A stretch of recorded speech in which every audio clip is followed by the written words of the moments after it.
आदरणीय पवारसाहेब, राष्ट्रवादी काँग्रेस पक्ष हा मराठीच माणसाचा पक्ष, त्याच्यामुळे मराठी माणसाच्या विरोधात, महाराष्ट्राच्या विरोधात सातत्याने अदृश्य शक्ती जे निर्णय घेत असते त्याचं आणखीन एक उदाहरण. त्याच्यामुळे मला काही आश्चर्य वाटत नाही. आम्ही सगळेजण मराठीच आहोत का रे? आपण मराठीच आहोत ना? हो, आम्ही मराठीच आहोत. त्याच्यावर पक्ष पळवायचा प्रश्न येतो कुठं?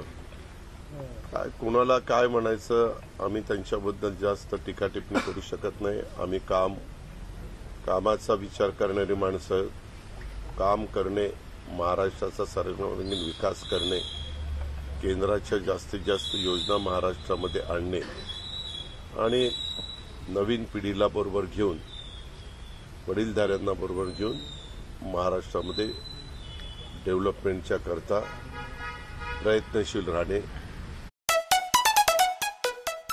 घाबरण्याचं कारण नाही, विचलित होण्याचं कारण नाही.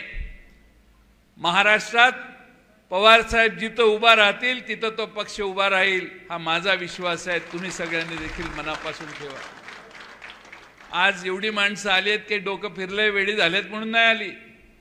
शरद पवार साहेब म्हणजेच पक्ष आहे, शरद पवार साहेब म्हणजेच आपल्याला भविष्य आहे, हा समजणारा महाराष्ट्रात फार मोठा मतदार आहे.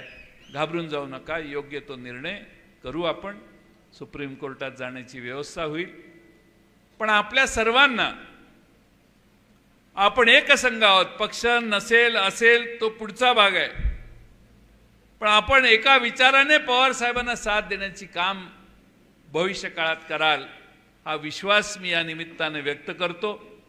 बोलण्यासारखे मुद्दे फार आहेत, पण आता 8:30 वाजलेले आणि फाटे साहेबांना घरी जाण्याची घाई आहे असं मगाचपासून ते म्हणतात, कारण पोटाचा प्रश्न आहे.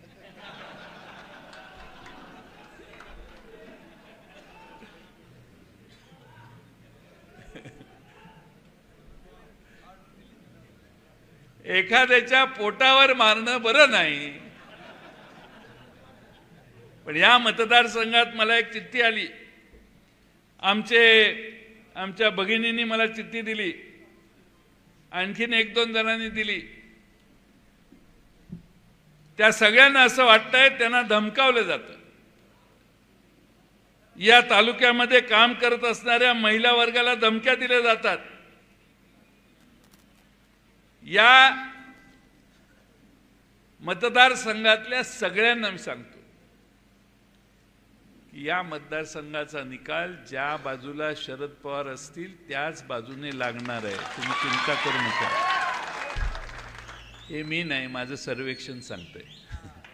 मी कधी ढिला आणि मोकळा बोलत नाही. जी कागदावर तुमची सगळ्यांची जनमताची चाचणी केली आहे त्यात या मतदारसंघामध्ये अभय जगताप प्रचंड मोठ्या प्रमाणात सामान्य माणसाला प्रचंड मोठ्या प्रमाणात शरद पवार साहेबांची सहानुभूती आहे. शरद पवार साहेबांना सहानुभूती आहे. या मतदारसंघामध्ये आपण सत्तेत होतो त्यावेळी अनेक जलसंपदा विभागाची कामं 2099 ते 2014 झालेली आहेत. याच मतदारसंघातल्या आमदारांच्या बरोबर बोगद्यातनं जीप घालून मी दिलेल्या पैशातून कसा बोगदा चांगला झालेला आहे पाण्याचा हे दाखवण्याचं कामही याच मतदारसंघात झालेलं आहे.